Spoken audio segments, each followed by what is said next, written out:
Entonces, recapitulando, lo primero que tenemos que hacer para poder abordar un paciente de estas características, el paciente quirúrgico, es saber en qué lugar está. Es decir, tener una buena guía, en este caso la guía de ASA, para decir qué situación de salud previa tiene el paciente en relación con su riesgo quirúrgico. Lo siguiente es planificar su riesgo cardiocerebrovascular, como les estaba diciendo antes, una compañera preguntó,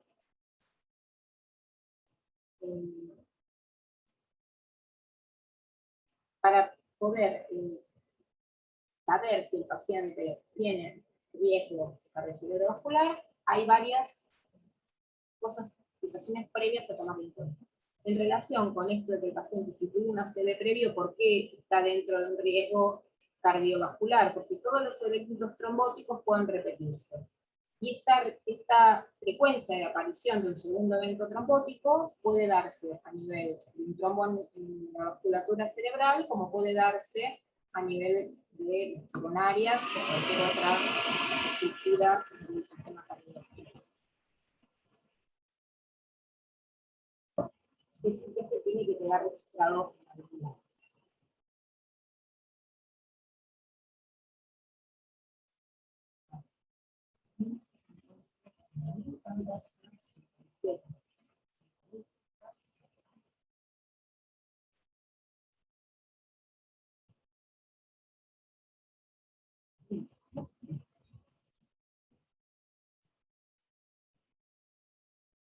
Cuando necesitas una computadora que funciona bien y tenés una vez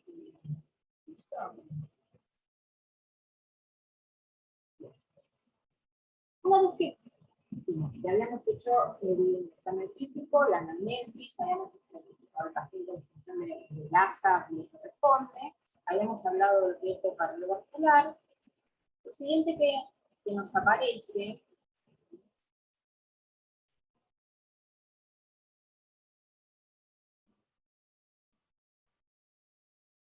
que es importante tener en cuenta, es ir a ver si el paciente cumplió con el ayuno prequirúrgico. ¿Sí? Que si el paciente está hospitalizado, pareciera ser que es más fácil que si viene de la casa. Hasta por ahí nomás, porque los pacientes hospitalizados también les ingresan el sanduchito. ¿Sí? Entonces, tenemos que estar seguros de que el paciente cumplió el ayuno prequirúrgico. ¿Cuál es el objetivo del ayuno prequirúrgico? Porque es como, bueno, a ver, ¿cuántas horas? ¿Cuánto tiempo? Bueno, esto ahora lo vamos a revisar, pero ¿cuál es el objetivo del ayuno prequirúrgico? Es evitar que en el momento de la laringoscopía el paciente vomite, porque hay un estímulo de los reflejos protectores de la vía aérea, ¿sí? Que se encuentran infectados en la boca, en la lengua, en la úvula, en toda esa zona. Eso se estimula cuando se coloca un laringoscopio. Piensen que el laringoscopio tiene una rama, si no vieron nunca laringoscopía, lo vieron una película, más o menos se los explico. Consta de una rama larga que va como medición desde la comisura de los labios hasta el ángulo de la mandíbula o el lóbulo de la oreja, muy gordito el cuello y no podemos palpar la mandíbula, y todo eso entra dentro de la boca como una pala, ¿sí? Una pala curva, entra dentro de la boca, levanta la lengua desde atrás, ¿sí? Para poder visualizar las estructuras de la vía aérea, separándolas de las estructuras de la vía digestiva. O sea, entra, levanta la glotis, para que no se tape la vía aérea, justamente, que es lo que tapa la vía aérea cuando tragamos, cuando comemos, para que no se nos vaya por el cañito equivocado. Y todo eso estimula los reflejos protectores de la vía aérea. La medicación que le dan al paciente durante la cirugía inhibe estos reflejos protectores en la mayoría de los casos, pero podría pasar que por alguna cuestión el paciente no estuviera del todo inhibido este reflejo, intentara vomitar para proteger la vía aérea, para sacar eso que le están metiendo dentro de la boca, ¿sí? Y en ese momento el contenido gástrico fuera, como no hay glotis, la glotis está para acá arriba como la tapa del inodoro, ¿sí? Como debe estar la tapa del inodoro, la tabla del inodoro hacia arriba, ahí está la glotis, y por acá está pasando el futuro tubo endotraqueal para que se pueda abordar la vía aérea. Si el paciente en ese momento vomita, todo el contenido gástrico no tiene freno para irse al pulmón. Ese es el objetivo del ayuno. No tiene otro objetivo, no es que el paciente va a tener una mejor cirugía porque esté ayunado, todo lo contrario. De hecho, el ayuno, lo que tiene de bueno, lo tiene de complicante también, y es que un paciente con muchas horas de ayuno tiene un peor proceso de cierre de la herida, tiene un peor proceso de recuperación posanestésica. ¿Sí? Por eso los pacientes desnutridos tienen peor pronóstico en cuanto al cierre de la herida quirúrgica y otras complicaciones. Hay un montón de guías de diferentes asociaciones que hablan de los tiempos del ayuno. Para esto se hizo una revisión sistemática, que es, como yo les decía, leer un montón de artículos y decir, bueno, esto es lo que, sometidos a un consenso de expertos, esto es lo que hay que hacer, esto es el sistema GRADE que dice acá, y que es un sistema también de darle valor, ponderar el nivel de evidencia científica que cada trabajo tiene y después agruparlo hasta la mayor. Y acá tienen, fíjense, líquidos claros, todo lo que sean líquidos claros, desde té, café, mate, gaseosas, lo que sea, por lo menos 2 horas o más antes de la cirugía. No está diciendo 24 horas de ayuno. Es lo que habitualmente se le dice al paciente. Al paciente se les dice, por favor, 24 horas de ayuno antes de la cirugía, 12 horas de ayuno antes de la cirugía. Bueno, no es tan así. Una cosa es que uno les diga al paciente esto para que no se tiente y se coma una papa frita en el camino, ¿sí? Por las dudas, y otra cosa es lo que nosotros como equipo de salud tenemos que saber que pone realmente en riesgo al paciente. ¿Y por qué viene esto? ¿A cuenta de qué les estoy contando esto? Que ustedes después van a tener que ir a verificar con el paciente. Tiene el paciente que está hospitalizado, la noche anterior ya le pusimos el ayuno prequirúrgico, el paciente ya no come más, le pusimos un plan de hidratación parenteral, tiene un suero que le aporta dextrosa, sodio, potasio, ¿sí? Combustible y electrolitos para que el paciente no se depresione. El peor de los contextos, el paciente perdió la vía en el medio y le va a faltar un poquito de líquido y un poquito de electrolitos que no va a ser de riesgo. ¿Qué pasa con los pacientes que ingresan a la cirugía y no sabemos cuánto tiempo de ayuno realmente tiene? Para esto sirven estas guías. Por ejemplo, el paciente que entra después de una situación traumática, el paciente que entra en emergencia. Si hay un familiar que nos pueda decir cuánto hace que el paciente comió, nosotros tenemos que poner cuál es el riesgo que el paciente va a tener. Fíjense, si el paciente entró en la cirugía porque lo chocó el colectivo y acaba de venir de un asado con los pibes, y fíjense, para alimentos fritos y grasos, uno piensa que el vaciado gástrico de este paciente va a demorar unas 8 horas. O sea que dentro del rango de las 8 horas del asado con los pibes, el paciente tiene riesgo de tener su cámara gástrica ocupada con alimentos. Entonces, eso es lo que necesita saber el anestesista y el cirujano antes de incidir en la vía aérea y darle fármacos al paciente para la cirugía. Si el paciente entró y no sabemos nada de nada, el paciente se encuentra en este lugar para nosotros. O sea, vamos con los, yo digo los mantras del trauma, ¿no? Todo paciente que entra en una cirugía de emergencia y no sabemos nada, entró con la panza llena y acaba de comerse el asado y la torta de cumpleaños con los amigos. ¿Sí? Siempre. Así como toda mujer en edad fértil está embarazada hasta que se demuestra lo contrario, así también todo paciente que entra en una cirugía de emergencia o de urgencia sin que lo conozcamos, entró con la panza llena.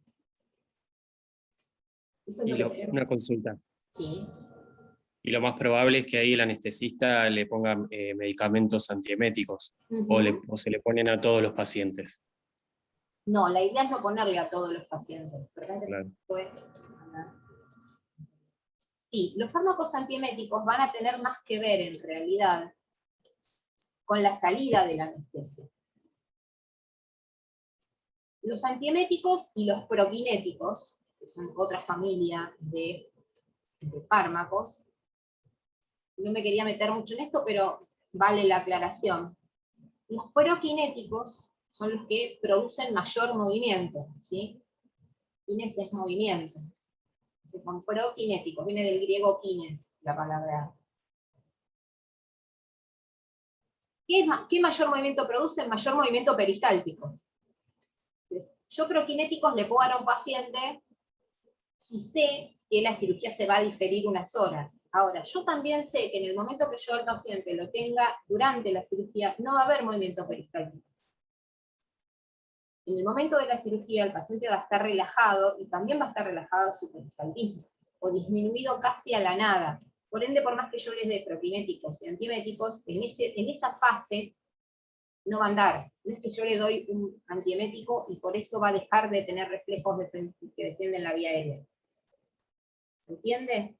No es que hay un fármaco que me pueda asegurar que el paciente no se va a broncoobstruir. Broncoaspirar. Sí, se entiende. Sí, pensé claro, que se podía lograr eso, pero no. No están así. Sí van a funcionar en el postquirúrgico, mejorando tanto la recuperación a veces de los movimientos, una vez que están, como evitando la náusea, el vómito, pero ya relacionado con el efecto de los anestésicos y no con la manipulación de la vía aérea. Son como dos momentos diferentes. Pero sí es cierto que muchas veces se usan los antiméticos, como puede ser la metoclopramida, el ondansetron, la combinación de metoclopramida con dexametasona, que es un corticoide, a veces también funciona. Va a depender del tipo de cirugía, va a también depender del órgano afectado en estas cuestiones. No es lo mismo una neurocirugía compleja que una apendicectomía, ¿sí? Donde las causas de que el paciente tenga vómitos pueden ser centrales y otras pueden ser simplemente periféricas o hijas de la droga que el paciente recibió durante su momento quirúrgico, durante su intraquirúrgico. Hay bastante tela para cortar ahí, pero en realidad no estás equivocado con la pregunta, y es una pregunta disparadora, decir, ¿cuál es entonces nuestro objetivo desde el punto de vista de enfermería? Y bueno, evaluar primero lo del ayuno, si se pudo cumplir o no. Segundo, ser criteriosos en el aconsejar el ayuno, ¿sí? Es lo mismo el ayuno, pensemos esto, es lo mismo un ayuno, pedir un ayuno de 12 horas a un paciente diabético, se va a pasar toda la noche sin recibir nada, y a la mañana siguiente, ¿qué hacemos si es insulino dependiente? ¿Le aplicamos la insulina o no se la aplicamos? Si va a estar en ayuno pre y post quirúrgico. O valoramos más cercanamente sus valores de glucemia y respondemos en función de eso. ¿Ven que no hay una cosa escrita tipo la Biblia de la cirugía que me pueda decir a todos los pacientes le voy a hacer lo mismo? Lo que sí hay es un criterio profesional y científico que me va a ir guiando a partir de qué cosas tengo que monitorear. Y si yo tengo un paciente diabético que sé que hace hipoglucemias nocturnas, y bueno, iré durante la noche a ver cómo está el estado de conciencia de ese paciente, si presenta algún signo de hipoglucemia. Si tengo un paciente, como yo les decía en la primera clase, que tiene que tomar una medicación que sí o sí la tiene que tomar y no la puede suspender, como puede ser un anticonvulsivante, ¿sí? Y el paciente tiene la cirugía a las 8 de la mañana, prevista, aunque sabemos que a las 8 va a entrar al quirófano, 8:30 lo van a estar intubando. Y bueno, a las 5:30, 6 de la mañana, que tome 2 traguitos de agua, ¿sí? En función de tomarse la pastillita, como dijimos, no le va a afectar el vaciado gástrico, ¿sí? Porque 10 centímetros de agua, que es un traguito para tomar una pastilla, 20 centímetros de agua, es más o menos el equivalente a menos de lo que produce el jugo gástrico ese paciente por hora. Entonces no le va a alterar el contenido gástrico que ya tiene. El estómago no está colapsado y cerrado durante todo el tiempo del ayuno. Entonces, la idea de conocer esto es tener en cuenta en qué condiciones llega el paciente, y bueno, si va a tener un ayuno prolongado, estar atentos a las condiciones previas del paciente. Si es diabético, vamos a ver qué pasa con la insulina, si es que la tiene que tomar, si es la tenemos que inyectar. No le vamos a dar, obviamente, los hipoglucemiantes orales, porque el paciente no comió, entonces ¿para qué se los vamos a dar? ¿No? ¿Qué insulina vamos a potenciar su acoplamiento al sustrato si no hay sustrato? No tendría sentido. ¿sí? No porque vaya a ser una hipoglucemia, porque no va a ser una hipoglucemia el paciente por la metformina, pero si no tengo sobre qué actuar, ¿para qué se la voy a dar? Entonces, acá lo que juega es lo que nosotros podemos evaluar previamente del paciente. Todo lo que está en la anamnesis y todo lo que podemos recabar como información. Nos va a guiar a cómo tenemos que evaluar este ayuno pretivo. En relación con el rasurado también hay controversia. Hay lugares donde todavía manejan por ahí protocolos más viejitos, ¿sí? O siempre lo hicimos así, que hablan del rasurado previo, ¿sí? En realidad, el rasurado debería ser en la menor cantidad de superficie posible y en la menor cantidad de casos posibles. ¿Por qué? Porque cualquier tipo de rasurado va a conllevar lesiones de piel microscópicas. Cuando yo arrastre pelo, corte pelo con cualquier tipo de sistema, sea con una maquinita de afeitar, sea con una eléctrica, no importa, voy a hacer microescoriaciones en la piel. Entonces, la idea es que sea lo más cercano posible, si hay que hacerlo, al momento de la cirugía. ¿Sí? Nunca decirle al paciente venga rasurado de su casa. Porque si nosotros rasuramos al paciente en un lapso mayor a 18, 24 horas previas a la cirugía, corremos el riesgo de que esa piel que nosotros erosionamos sea la puerta de entrada de un inóculo bacteriano propio del paciente. Inclusive. Ni siquiera tenemos que pensar que el paciente se pueda infectar con algo extra a los gérmenes que tenemos en la piel normalmente. ¿Sí? Recuerden que el Staphylococcus epidermidis, que lo tenemos ahí a full, manteniendo en regla los hongos de piel, también es muy bueno para nosotros, pero es muy bueno mientras se quede de la piel para afuera. Cuando entra se convierte en un germen que puede provocar una infección. Entonces,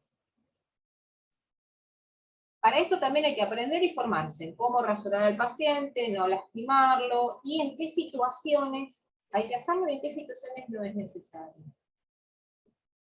Por supuesto, si va a ir un paciente a una neurocirugía, va a ser rasurable.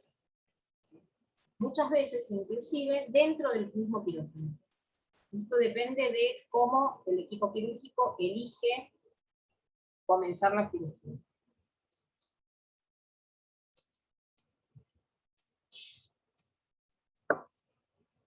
Otro punto a tener en cuenta en el pre para manejarlo en el post es cuánto tiempo va a permanecer el paciente en un decúbito específico. Es decir, cuánto tiempo va a estar inmovilizado el paciente. Ustedes cada vez que yo les digo paciente inmovilizado por más de una semana, lo primero que piensan es en úlceras por presión.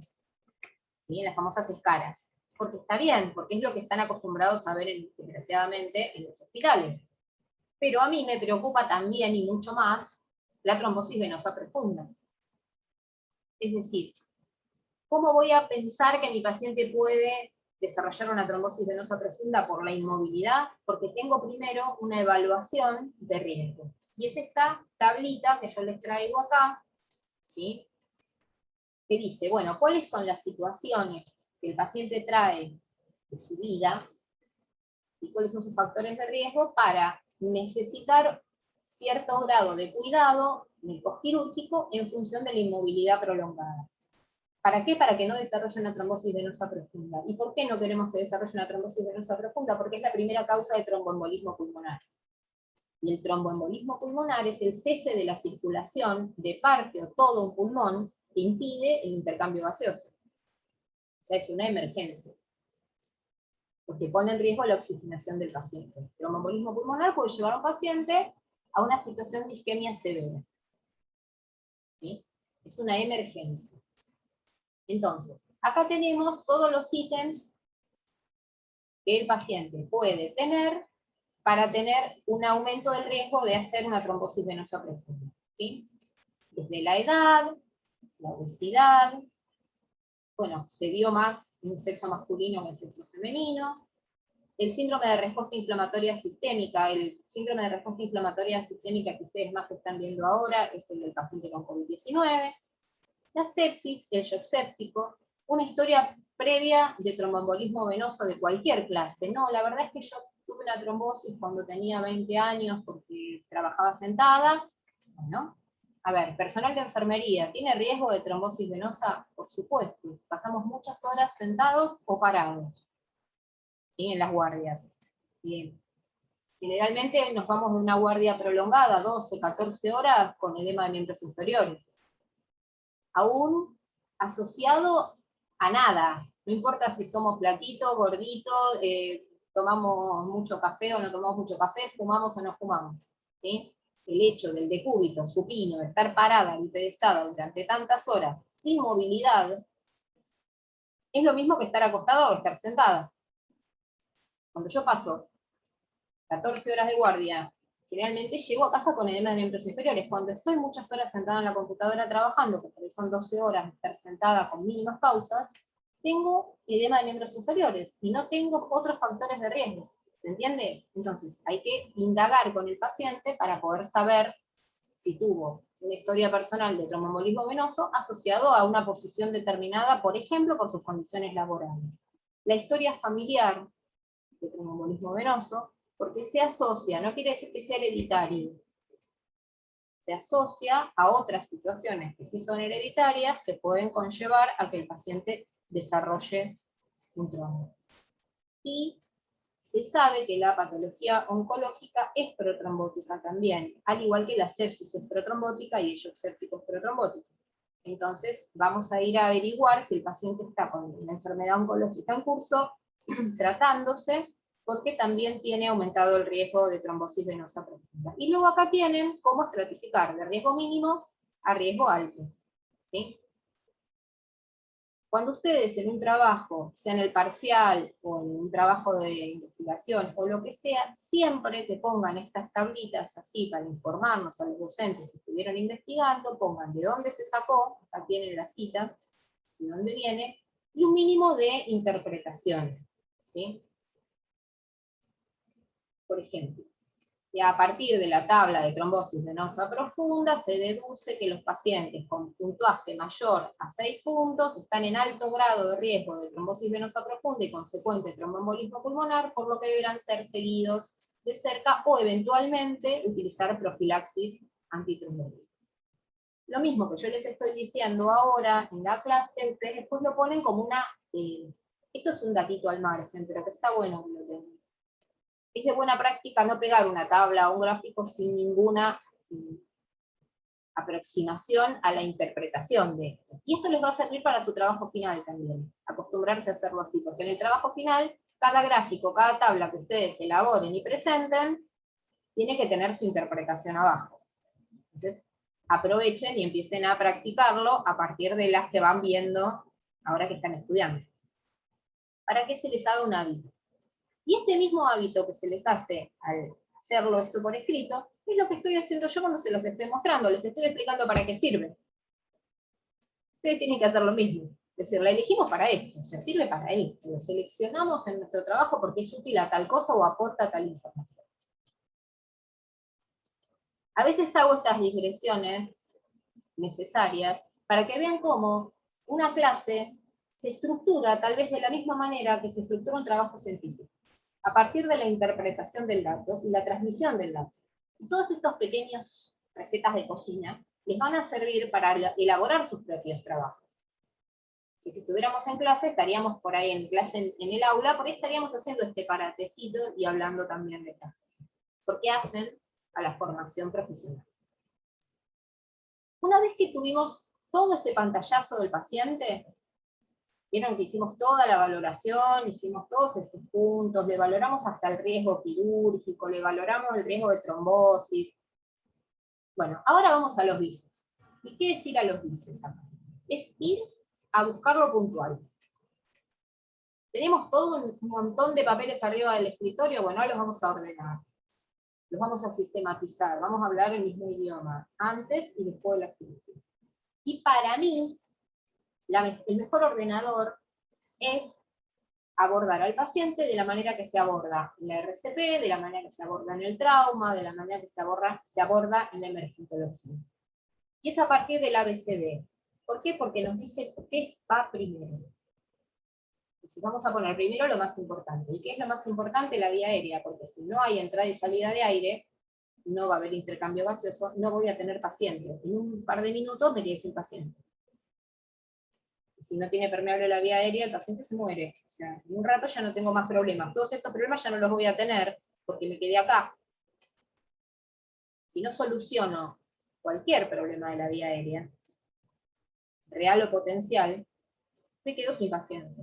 Por ende es lo más importante. Y si ustedes recuerdan a querida Virginia Henderson, ella habla primero que nada de la necesidad de oxigenación. Y acá está la madre de la cuestión. Primero, para poder oxigenar, el aire tiene que poder entrar y salir. O sea, recorrer la vía aérea de transición y de conducción para poder llegar a la vía aérea de intercambio, que está entre el alveolo y el capilar. Pero para llegar hasta ahí, primero tiene que tener toda la cañería libre. Y eso es lo primero que vamos a evaluar. ¿Hay una vía aérea difícil? ¿Tiene problemas o posibles complicaciones dentro de la cirugía y en el postquirúrgico? Y ahí vamos con una tilde, ¿sí o no? Si es sí, iremos a ver cuáles. Si es no, nos quedamos tranquilos y pasamos a la B. El paciente, ¿cómo respira? La B es de breathing, en castellano, buena respiración.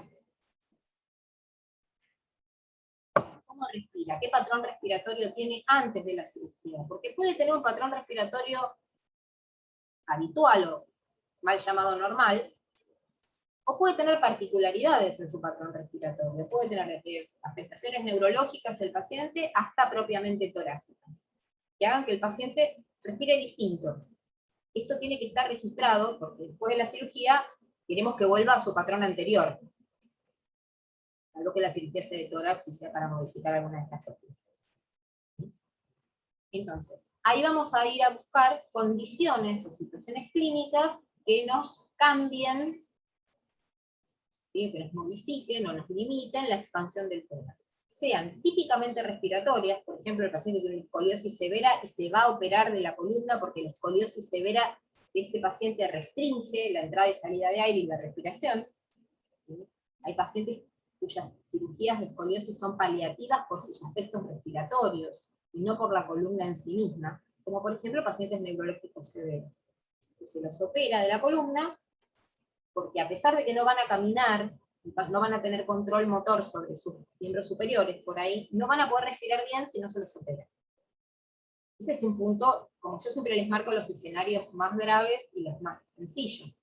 Hasta el paciente que, por alguna cuestión mecánica, por ejemplo, el dolor prequirúrgico, respira por la parte de arriba del tórax, nada más. ¿Sí? Yo les hago el gestito, como si todos me estuvieran grabando a mí. Digo, vicios de estar en el aula face to face. Hay pacientes que respiran de manera superficial, restringidos por el dolor. Entonces, esto también hay que colocarlo. Y hay pacientes que tienen patrones respiratorios por daño neurológico que son anómalos, como pueden ser las respiraciones en salva, las respiraciones de James Stokes, respiraciones que van taquipnea, de golpe el paciente empieza a tener menos volumen respiratorio, luego vuelve a tener respiraciones más amplias, y así va teniendo su ciclo social.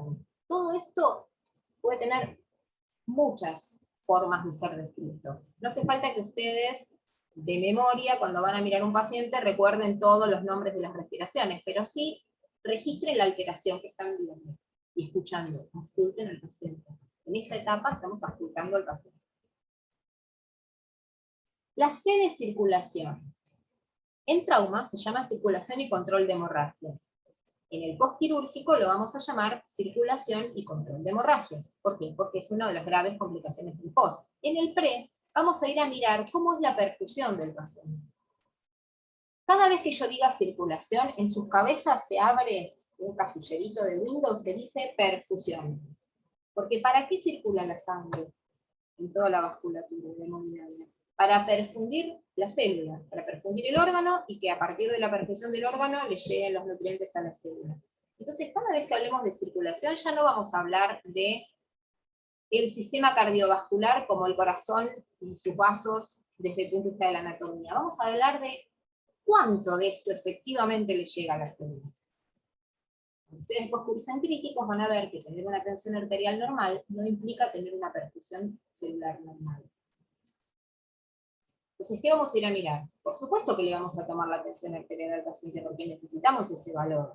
No lo estamos desmereciendo. Pero vamos a ir a mirar la perfusión central y distal. ¿Cómo vamos a evaluar la perfusión central? A través del estado de conciencia. ¿Le está o no le está llegando el agua al tanque al paciente? Recuerden que el cerebro no acumula ni oxígeno ni glucosa, por ende necesita una perfusión continua de cerca del 25% del gasto cardíaco total. ¿Sí? Por ende, se lleva una buena porción de lo que el corazón logra bombear en cada ciclo. Esa es la perfusión central, ¿sí? Que no tiene nada que ver con la cianosis central y todas estas cosas que ustedes vieron en valoración respiratoria y cardíaca. Estamos hablando de cuánta agua está llegando efectivamente al tanque, que le permite al paciente hacer sus procesos cognitivos. Por ende, llegar a su óptimo estado de conciencia, que puede ser flojito de papeles del vamos, pero que no tiene que caer, no tiene que ser más bajo que eso. ¿Sí? Después vamos a ver la perfusión distal. ¿Cómo vamos a ver la perfusión distal? Y a ustedes les está sonando en la cabeza. Pulsos, coloración de la piel, temperatura de la piel. ¿Sí? Los pulsos periféricos se toman al mismo tiempo para ver que sean simétricos. Arteria tibial posterior derecha, arteria tibial posterior izquierda, arteria pedia derecha, arteria pedia izquierda, arteria poplitea, arterias femorales, ¿sí? Arterias radiales, arterias humerales, arterias axilares, arterias carotidias. Guarda ahí. No se toman los pulsos carotidios si no es necesario, no se masajea el seno carotidio, y muchísimo menos las dos al mismo tiempo, porque eso produce un reflejo que da bradicardia. O sea que los únicos pulsos que no se toman los dos al mismo tiempo son los carotidios. Y se toman solamente cuando hay ausencia de pulsos periféricos. ¿Por qué me interesan tanto los pulsos periféricos? Porque me están diciendo cuánto llega a la circulación terminal. Y la tengo que proteger también durante la cirugía, que el paciente va a estar en hipotermia, con vasoconstricción periférica.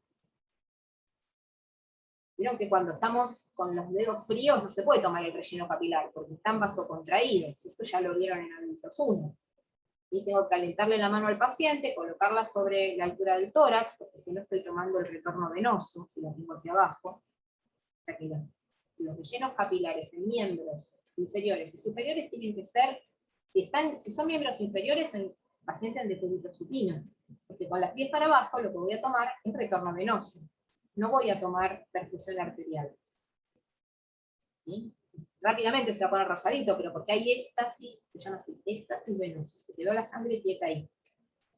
Lo mismo sucede con el miembro superior. Lo van a colocar a la altura del tórax del paciente y va a estar tibia la piel, tiene que estar con una temperatura adecuada, porque si no, me va a dar más bajo. ¿Sí? Va a dar el lentecido del relleno capilar. Si alguien no se acuerda cómo se toma el relleno capilar se toma presionando el mechunguial y la yema del dedo hasta que se pone blanco. Luego se suelta y en menos de 2 segundos debería recolorearse a su color habitual. ¿Sí? Eso es un relleno capilar normal. Y nos está diciendo que le está llegando la sangre a las extremidades distales, a los capilares. Y acá estamos tomando la circulación del capilar arteriovenoso. Si llega acá, llega acá. ¿Sí? Si tengo una buena, salvo que haya un stop porque hay un trombo o una lesión, si llega bien a la circulación distal, la sangre llega bien a la circulación central. ¿Sí? ¿Qué otro órgano nos va a decir que la perfusión de órganos, para la redundancia, es adecuada? Es el riñón. Entonces, ¿qué voy a valorar? Voy a valorar el ritmo diurético del paciente. Si hay eliminación de orina, quiere decir que el cuerpo no le está faltando líquido. ¿Qué es lo primero que hacemos cuando estamos deshidratados? Dejamos de hacer pis. Porque el cuerpo es sabio y se guarda lo que tiene. Entonces, paciente que está lúcido, paciente que está bien perfundido, calentito, rosadito, no está frío y moteado, y además tiene un buen ritmo diurético, paciente que tiene una volemia aceptable. Cuando digo volemia me refiero a los líquidos circulando en el intravascular. ¿Sí? Es decir, que con esto ya tenemos una mirada, y fíjense que usamos cositas muy básicas. Si ni siquiera tuviera un tensiómetro, si tuviera una estación de emergencia, yo viendo la perfusión central y distal, puedo decir si el paciente está en condiciones de sostener una tensión arterial adecuada o no. Si no tengo pulsos periféricos distales, tengo una tensión arterial sistólica menor a 90. Si no encuentro los pulsos periféricos en miembros inferiores y miembros superiores, ya sé, arteria tibial posterior, arteria pedia, arteria radial o cubital, si no tengo esos pulsos presentes, quiere decir que el paciente tiene una tensión arterial sistólica menor de 90 y no está perfundiendo correctamente sus órganos con esa tensión arterial. ¿Sí? Diferente, miren esto, valga que lo tengan en mente esto porque es sumamente importante este concepto. Diferente que el paciente maneje una tensión arterial igual o menor a 90 milímetros de mercurio sistólica en condiciones basales, porque ahí van a encontrar esos pulsos presentes. ¿Se entiende la diferencia? Cuando decimos, si no hay pulsos periféricos palpables, o son muy alejados, muy filiformes, muy de poco llenado vascular, y esto se va adquiriendo con la práctica de tomar el pulso, ¿sí? Si nos aparecen alejados, que hay que hacer mucha presión para encontrar la arteria, estamos hablando de un paciente que está hipotenso, porque está hipoperfundido, independientemente del valor de esto. ¿Cuándo el paciente puede tener una tensión arterial menor de 90 y tener pulsos normales? No pasa nada. El paciente está bien perfundido con una tensión arterial menor a 90, porque su basal es esa. ¿Se entiende? Hay que relacionar una situación con la otra. No es que cualquier paciente con una tensión arterial sistólica menor a 90 está hipoperfundido. Yo he tenido tensión arterial menor de 90 casi toda mi vida, y acá estoy. Hay que adecuarlo a las condiciones del paciente y relacionarlo con estas otras dos cosas, que es la perfusión central, el estado de conciencia,